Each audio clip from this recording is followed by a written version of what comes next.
This is the early edition, a curated weekday guide to major news and developments over the past 24 hours. Curated by Lizzie Jennings and read by an automated voice.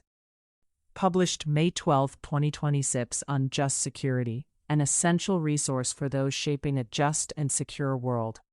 Here's today's news. Iran, war, ceasefire. President Trump yesterday criticized Iran's latest counter-proposal again, calling it a piece of garbage and declaring that the ceasefire was on massive life support. Iranian Foreign Ministry spokesperson Ismail Baqai called the proposal reasonable and generous.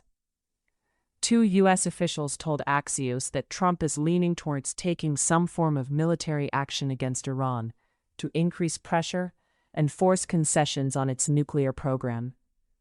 "I think we all know where this is going," one official said. Aaron Boxerman, Sanam Mahouzi, Michael Levinson, and Max Barek report for The New York Times. Barak Ravid reports. Mariana Alfara and Karen DeYoung report for The Washington Post. Iran war. Other developments. The United Arab Emirates has carried out military strikes on Iran during the ongoing conflict, according to sources, casting the UAE as an active combatant in the war. The UAE has not publicly acknowledged the reported strikes, including on a refinery on Iran's Lavon Island in early April. Summer Said and Shelby Holiday report for The Wall Street Journal. The U.S. ambassador to Israel today confirmed that Israel sent Iron Dome anti-missile batteries and personnel to operate them to the United Arab Emirates to defend the country during the war in Iran. Melanie Lidman and John Gambrell report for AP News. The Wall Street Journal said yesterday that it had received subpoenas related to a February 23 article detailing Pentagon officials' warnings to Trump about the risks of a military campaign against Iran. Trump privately complained to Acting Attorney General Todd Blanche about media leaks in the wake of the Iran war, according to officials, prompting an aggressive push at the Justice Department to pursue investigations. Devlin Barrett reports for The New York Times. Trump yesterday proposed suspending federal gas taxes until prices fall, without mentioning that such a move would require congressional approval. The impact of his proposal would be small. Federal taxes are slightly over 18 cents per gallon for gasoline and about 24 cents per gallon for diesel. Prices are up about 50% since the war began. Sean McCreish reports for The New York Times. Israel-Hamas war. Israeli lawmakers yesterday approved a bill setting up a special tribunal that would have the authority to sentence to death Palestinians convicted of taking part in the October 2023 Hamas-led attack. West Bank violence. EU foreign ministers reached an agreement yesterday on new sanctions targeting violent Israeli settlers in the occupied West Bank. EU High Representative for Foreign Affairs and Security Policy, Kaja Kallas said. The sanctions package targets 3 settlers and 4 settler organizations, whose identities have yet to be publicly disclosed. The proposal had been blocked previously for months by the former Hungarian government. Russia-Ukraine war.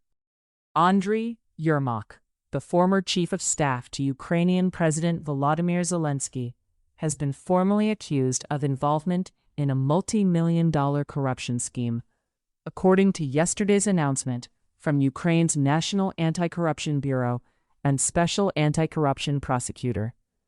Cassandra Vinograd reports for The New York Times. Nearly 20 countries are interested in drone deals with Ukraine, and 4 agreements have already been signed, Zelensky said yesterday. Ukraine has started to receive the necessary volume of fuel thanks to the agreements, Zelensky added, without elaborating. Reuters reports. Other global developments. Philippine Senator Ronald De La Rosa yesterday locked himself in his Senate offices, where he cannot be arrested, after the International Criminal Court unsealed a warrant for his arrest on suspicion of crimes against humanity. De La Rosa was the chief enforcer in former President Rodrigo Duterte's devastating anti-drug campaign. Nestor Corrales and Stephanie Vandenberg report for Reuters. Jason Gutierrez reports for the New York Times. UK Prime Minister Keir Starmer told his cabinet today that he will not resign. The Labour Party has a process for challenging a leader, and that has not been triggered, Starmer said. The country expects us to get on with governing. That is what I am doing, and what we must do as a cabinet. Junior Minister Miata Fahnbulleh resigned from the government just before Starmer's meeting started, writing on social media that the public does not believe that you can lead this change, and nor do I. Michael D. Scher and Stephen Castle report for the New York Times. A Nigerian military airstrike on Sunday killed at least 100 civilians in a market in northwest Zamfara state, Amnesty International said yesterday. Citing witnesses, Amnesty said military jets had been spotted hovering around the area at midday and returned about 2 hours later and struck the crowded market. Ardo Hazad reports for Reuters. Tech developments. A criminal hacking group recently attempted to launch a widespread cyber attack that appeared to rely on AI to detect a previously unknown bug, Google said in research published yesterday. We have high confidence that the actor likely leveraged an AI model to support the discovery and weaponization of this vulnerability, the report said. Google did not say precisely when this occurred, who it was targeting, or which AI platform the hackers used. Dustin Voles reports for the New York Times. Canvas, a software used by schools and universities, said yesterday that it had reached a deal with Shiny Hunters, the hacking group that recently breached its systems, for the return of stolen data and the destruction of any copies. The hackers said they had accessed the data of more than 275 million users at nearly 9,000 schools worldwide, including private conversations between students and teachers, as well as personal identifying information such as names and email addresses. Instructure, which provides Canvas software, did not say what it had given the hackers in exchange for the return of the data. Qasim Nauman reports for the New York Times. U.S. Foreign Affairs. Trump will be joined in China this week by 16 chief executives, including Elon Musk and Tim Cook. U.S. officials have said that Trump wants to discuss the creation of a board of investment and a board of trade with China, for which he is bringing a delegation of business leaders across a wide range of industries. One source said that NVIDIA CEO Jensen Huang was not invited and will not be going to China. Timur Pager reports for the New York Times. The United States has been holding regular negotiations with Denmark to expand its military presence in Greenland, according to multiple sources, with talks between both sides progressing in recent months. U.S. officials are seeking to open 3 new bases in the south of the territory. A White House official told BBC News that the administration is very optimistic that the talks are headed in the right direction. U.S. domestic developments. Democratic leaders in Virginia yesterday asked the Supreme Court to allow the state to use a congressional map drawn by Democrats and approved by voters in an April referendum. Virginia state officials claimed that last week's ruling by the state's Supreme Court had amounted to judicial defiance of the will of the voters to create a new district map. Abby Van Sickle and Campbell Robertson report for the New York Times. The Supreme Court yesterday granted a request from Alabama's Republican leaders to lift an injunction that blocked the state from using a map the legislature adopted in 2023. That map includes only one majority black district, while the current House map includes a second majority minority district in which nearly half the population is black. Josh Gerstein reports for Politico. The Alabama Attorney General's office announced yesterday that it was opening its own investigation into the Southern Poverty Law Center, less than a month after the Justice Department charged the organization with several financial crimes.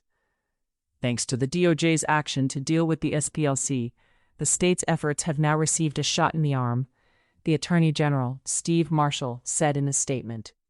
Christina Morales reports for the New York Times. Eileen Wang, The mayor of Arcadia, Calif, resigned yesterday after federal prosecutors announced they had charged her with acting as an illegal agent of the Chinese government. She will plead guilty, according to the plea deal, also unsealed yesterday.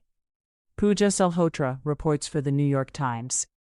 Senators yesterday advanced the nomination of Kevin Warsh to the Board of Governors of the Federal Reserve in a 49-44 vote, the first step in the process to confirm him as Fed chair. Catherine Hapgood reports for Politico. Trump administration actions. Trump yesterday nominated former acting FEMA chief Cameron Hamilton to permanently lead the agency, despite previously removing him after he testified that FEMA should not be abolished. Scott Dance reports for the New York Times. Trump administration litigation. The Supreme Court yesterday maintained full access to the abortion pill mifepristone until 5 p.m. on Thursday, giving the court another 3 days to consider its next steps. Lawrence Hurley reports for NBC News. A federal appeals court yesterday rejected the Trump administration's mass detention policy. The ruling follows similar victories in the Atlanta-based 11th Circuit and the New York-based 2nd Circuit. ICYMI reports for Politico. A nonprofit filed a lawsuit yesterday to stop the Trump administration from its ongoing repainting of the reflecting pool on the National Mall to make it American flag blue. The Cultural Landscape Foundation argued that the resurfacing is unlawful and that it should be restored to its original color until the administration follows congressionally mandated procedures to do the work. Gary Grumbach and Dare Gregorian report for NBC News. In case you missed it, yesterday on Just Security. Dubious delistings, unexplained U.S. sanctions removals for the corrupt and well-connected. By Adam Keith and Amanda Strayer. What American Mayors Can Learn from Budapest. By Nina Hachigian. Lessons from the Pentagon's Empty Case Against Mark Kelly. By Ryan Burke. Thank you for listening to Just Security's early edition today, May 12, 2026. If you enjoy listening, Just Security's analytic articles are also available in audio form on the justsecurity.org website. To stay up to date on Just Security's analysis of law, policy, and current events, go to justsecurity.org. Subscribe to Just Security on Substack, and follow us on LinkedIn, Blue Sky, Facebook, Instagram, and Threads.